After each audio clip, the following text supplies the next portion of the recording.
Welcome to the deep dive. We're here to, well, dive deep into complex topics and pull out the key info you really need. Making it stick. Exactly. Today, it's hydatid cysts. We've got revision notes here, and the aim is to get a solid grasp on this condition for, effective recall. Yeah, medical stuff can seem overwhelming sometimes. Totally. But we'll break it down, make it clear, maybe even a bit engaging. We'll cover the definition, the causes, risks, how it develops. Pathophysiology, yeah. And what else? And could be the differentials. Right. Plus, where it occurs, how it looks clinically, investigations, treatment. Prognosis, complications, the whole picture, basically, but streamlined. Okay, let's jump right in. Definition first. What exactly is a hydatid cyst? Okay, so in simple terms, it's a parasitic cyst. It's formed by the larval stage of this tapeworm, Echinococcus granulosus. Tapeworm larva, got it. Yeah. Think of a sac filled with fluid, but it has this thick, fibrous outer wall that can show up in different organs. Which ones mainly? Well, they really like the liver and the lungs. Those are the top two.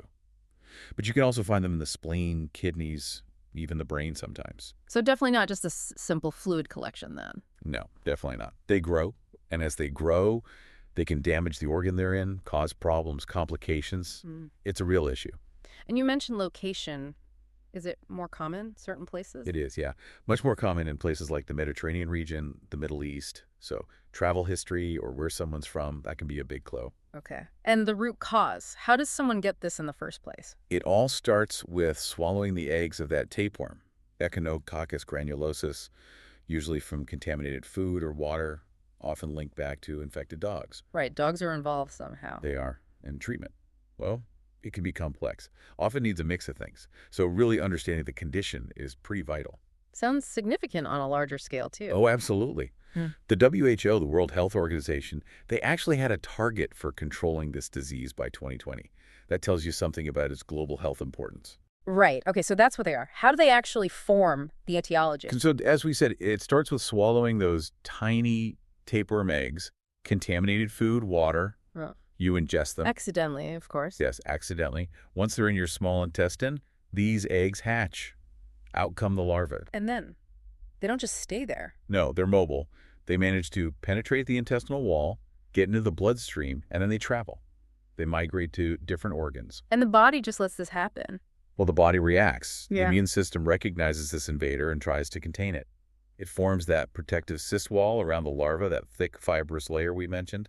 It's trying to isolate it. A containment strategy. Okay, so who is most likely to swallow these eggs? What are the big risk factors? Okay, several key things. First, geography. Living in or even just visiting those areas where it's common, Mediterranean, Middle East, again. Got it. Travel history. Yep. And then really importantly, close contact with dogs or potentially other animals that host the adult tapeworm. Sheep are common intermediate hosts in the cycle. So dogs are key in the transmission. Very often, yes. And poor hygiene practices really increase the risk, both around animals like not washing hands after contact and just general personal hygiene. Any specific examples with dogs? Sure. Things like feeding dogs raw offal that's organ meat, like liver or lungs from sheep, potentially which might contain the cysts. Also letting dogs roam free where they might eat infected carcasses or pick up eggs. So regular close contact with dogs in those endemic areas. Combined with perhaps less than ideal hygiene, yeah, that's a significant risk profile. Okay, that makes sense. We've got the what and the how you get it. Let's dig into the how it develops inside the pathophysiology. Right, so egg ingestion, larvae hatch in the gut. Burrow through the wall. Exactly. Into the bloodstream, and then they usually lodge themselves in the liver or the lungs. Those are the prime locations. And there, they start to form these cysts and grow. Like setting up shop. Pretty much. Oh. Fluid-filled sacs. And as they get bigger, they obviously start putting pressure on the surrounding tissue. And the body's response, that fibrous wall. Yeah, the immune system creates that fibrous capsule to try and wall it off. Yeah. But here's a key point. If that cyst ruptures, That sounds bad. it can be, rupturing releases the parasitic material, the fluid, maybe even tiny larval heads into the body. This can cause a severe allergic reaction, or it can lead to the parasites spreading and forming new cysts elsewhere, secondary cysts. Wow. Okay, so rupture is a major event.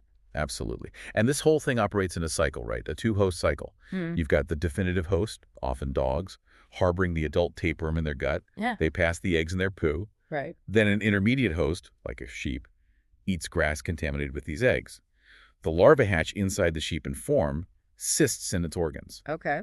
The dog then gets infected by eating the infected organs of the sheep. Cycle complete. And humans, where do we fit in? Humans usually get infected like the sheep by accidentally swallowing the eggs. Often from contact with infected dogs or contaminated environments. We're typically considered dead-end hosts, meaning the parasite life cycle doesn't usually complete in us. The larvae form cysts, but they don't mature into adult tapeworms. And this can all be happening silently. For a long time, yes. These cysts often grow very, very slowly, years, sometimes decades, without causing any noticeable symptoms. So the clinical presentation must vary a lot then. Hugely. It really depends on the cyst size, which organ is involved, and whether there are any complications, like rupture or infection. Okay. So if someone does have symptoms suggesting a cyst, what else might be going on? What are the main differential diagnoses? Good question. Very important clinically. If we're talking about the liver, which is common, you need to consider other things that cause cyst-like lesions. Simple liver, cysts the non-parasitic kind. Okay. Liver abscesses, that's a collection of pus. And of course, liver tumors, both benign ones and, importantly, cancerous ones. So quite a range just for the liver. Definitely. And if the cyst is suspected elsewhere, say the kidney, you might think about pyelonephrosis, that's like an abscess within the kidney's collecting system, or more generally, things like epidermoid cysts, other types of simple cysts. And you always have to keep neoplasia, abnormal growths, tumors in the back of your mind, just to be safe. Rule out the serious stuff. Exactly. It's about using the clinical picture and the investigations to figure out which is most likely. Right. Let's talk geography then. Epidemiology. Where do we find these things? Echinococcus granulosus is pretty much worldwide, found across Asia, North Africa, the Americas, Europe, Australasia. It tends to be more common in areas with significant sheep farming, where that dog-sheep cycle can perpetuate easily. What about here in the UK? Any hotspots? Yes, there are areas in the UK where it's known to be more endemic. Parts of Wales, Herefordshire, and the Western Isles of Scotland are often cited. It's also worth knowing about a different species, E. multilocularis, which causes a more invasive form called alveolar echinococcosis. That's found mainly in the Northern Hemisphere, parts of Europe, Asia, and North America. There's always a slight concern about potential spread, so surveillance happens. But overall prevalence in the UK? Generally considered low currently, thanks to things like meat inspection, deworming programs for dogs, changes in farming. So while it exists, it's not as common as in some other parts of the world. Travel history remains important, though. Good to have that context. Okay, clinical features. How does someone with a hydatid cyst actually present? You said it's variable. Highly variable. Really depends on location, size, complications. But some common things might be abdominal pain or just a feeling of discomfort or fullness. Yeah. Maybe an enlarged abdomen if there's a big liver cyst. Okay. Jaundice, yellowing of the skin, and eyes that can happen if a liver cyst presses on a bile duct. And if it's in the lungs? Then you might see things like a persistent cough, chest pain, or shortness of breath, especially if the cyst is large enough to compromise lung function. Remember, liver and lungs account for like 90% of cases. Do they usually cause symptoms early on? Often not. Cysts can be totally asymptomatic for ages. Symptoms often only start when they get pretty big, maybe over 5 centimeters or so, or if a complication happens. That's bursting. Exactly. Morbidity illness often comes from bursting, getting infected, or just the pressure effect causing organ dysfunction. If a liver cyst bursts into the bile ducts, there's a classic triad to look out for: severe biliary colic, pain, jaundice, and urticaria hives. That triad sounds like a key thing to remember. Biliary colic, jaundice, urticaria. It's a strong pointer towards biliary rupture, yeah. Oh. And just to be clear, in the UK, the usual culprit is E. granulosus, causing what we call cystic echinococcosis. Symptoms depend on size, site, complications. And the slow growth means symptoms develop slowly too. Generally, yes. Pressure symptoms build up gradually. The exception might be in very confined spaces, like the brain or maybe the eye, where even a smaller cyst can cause problems sooner because there's just no room. Can you give a couple more organ-specific examples? Sure. For the liver, besides the jaundice and pain, sometimes, if it ruptures into the bile duct, patients might actually vomit up bits of the cyst lining the hydated membranes. Wow, really? Yeah, quite specific when it happens. For the lungs, besides the cough and breathlessness, you might get hemoctasis, coughing up blood. And always think about complications as part of the presentation. Infection, anaphylaxis if it ruptures, cholangitis, bile duct infection. And briefly, those other types, alveolar and polycystic. Right, less common. Alveolar, from E. multilocularis, often present more like a tumor liver disease, cholestatic jaundice, epigastric pain, and it has this nasty habit of infiltrating, almost like a cancer, and can metastasize, spread to distant sites. Okay. Polycystic, from E. vogeli, or E. oligarthris, found in Latin America, is rare. Tends to involve multiple organs with multiple cysts, often the liver again. Okay, quite a spectrum. So, given all that variability, how do we actually investigate and confirm the diagnosis? Imaging is absolutely central. Ultrasound is often the first step. It's widely available, non-invasive, good for looking at the liver, for instance. You can obviously see the characteristic features of the cyst. Like the wall and the fluid. Exactly. Maybe even daughter cysts inside. But CT scans are generally considered the best for really defining the cyst, seeing its full extent, its relationship to blood vessels or bile ducts, and distinguishing it from other things like abscesses or tumors. And MRI? MRI can be very useful too, gives excellent soft tissue detail. Might be used for complex cases or looking at specific locations like the brain. So imaging lets you actually see the cyst? Correct. Visualize it, measure it, see what it's doing to its neighbors. Then, alongside imaging, we use serology blood tests. Looking for antibodies. Precisely. Tests like ELISA or IHICA look for antibodies the body makes against the Echinococcus parasite. A positive test strongly supports the diagnosis. Are they always positive? Not always. Sensitivity varies a bit depending on the cyst location and status, but they are a really important piece of the puzzle. They can also be used to monitor treatment response sometimes. Any role for taking fluid out of the cyst? Aspiration? It can be done, but cautiously. It's usually reserved for specific situations, maybe when the diagnosis is really unclear or as part of a treatment procedure like PAIR. There's that risk of leakage and anaphylaxis or spreading the parasite if not done carefully. But examining the fluid can sometimes confirm the diagnosis by finding parasitic elements. So summing up investigations. Ultrasound first, maybe, CT for detail, serology for confirmation, and follow-up. That's a pretty good summary. Radiology is key for detection and differentiating from other lesions, potentially using guided punctures or biopsies in select cases alongside those antibody antigen tests. All right. Diagnosis made. What's the management strategy? How do we treat hydatid cysts? Management depends on the type of cyst, the size, location, symptoms, and the patient's overall health. But generally, the main options are surgery, medication, or sometimes specific interventional procedures, and then watchful waiting in some cases. Surgery sounds like a major option. It often is, especially for larger, complicated, or symptomatic cysts. The goal is complete removal of the cyst without rupturing it.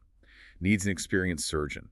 Sometimes minimally invasive approaches like laparoscopy are possible. And medications, you mentioned albendazole. Yes, antiparasitic drugs like albendazole, that's the main one, or mebendazole if albendazole isn't tolerated.